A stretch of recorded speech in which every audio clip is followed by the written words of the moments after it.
मुंबई गोवा राष्ट्रीय महामार्गावरील कशेडी घाट हा वाहतुकीसाठी महत्त्वाचा मानला जातो। पोलादपूर कशेडी बोगद्यातून वाहतूक सुरळीत होत आहे, मात्र पोलादपूर ते भोगवा हद्दीपर्यंत रस्त्याच्या कामादरम्यान उभे डोंगर कापण्यात आल्यामुळे प्रतिवर्षी पावसाळ्यात दरड कोसळते।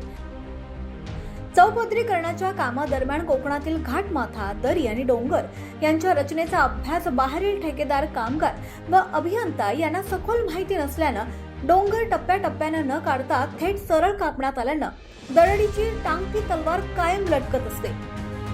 कटिंग केलेल्या डोंगर भागात योग्य उपाययोजना करण्यात न आल्यानं दरडीचा धोका अद्यापही कायम आहे। अन्यथा या रस्त्यावर अतिवृष्टीच्या काळात माती खाली असल्यास पूर्ण मार्ग बंद होण्याची शक्यता सुद्धा वाढीस लागणार आहे।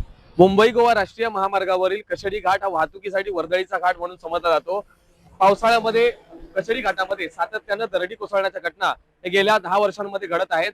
आपण जर पाहिलं तर कशेडी घाटामध्ये रस्ता रुंदीकरणाचं काम सुरू असताना ठिकठिकाणी डोंगर कटिंग केलेले आहेत।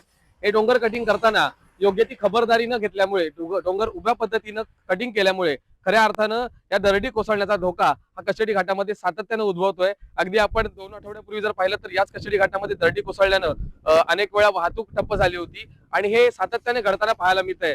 ज्या ठिकाणी रिटेनिंग वॉलची गरज आहे त्या ठिकाणी देखील रिटेनिंग वॉल बांधल्या गेल्या नाहीत, त्यामुळे या दरडी कोसळलेल्या दरडी आहेत त्या थेट रस्त्यावर येऊन अनेक वेळा वाहनांना धोका निर्माण झालेला आहे आणि खरं तर जीवावर बेतून खऱ्या अर्थाने या कशेडी घाटातून वाहनांचा प्रवास सुरू आहे आणि हा प्रवास अतिशय धोकादायक आहे। त्यामुळे संबंधित प्रशासनानं या ज्या दरडी आहेत त्या कोसळणाऱ्या दरडींकडे गांभीर्याने लक्ष देऊन योग्य ती खबरदारी घेणं गरजेचं असल्याचं इथले वाहन चालकांचं म्हणणं आहे। जागृत महाराष्ट्रासाठी पोलादपूर संदीप जावडे।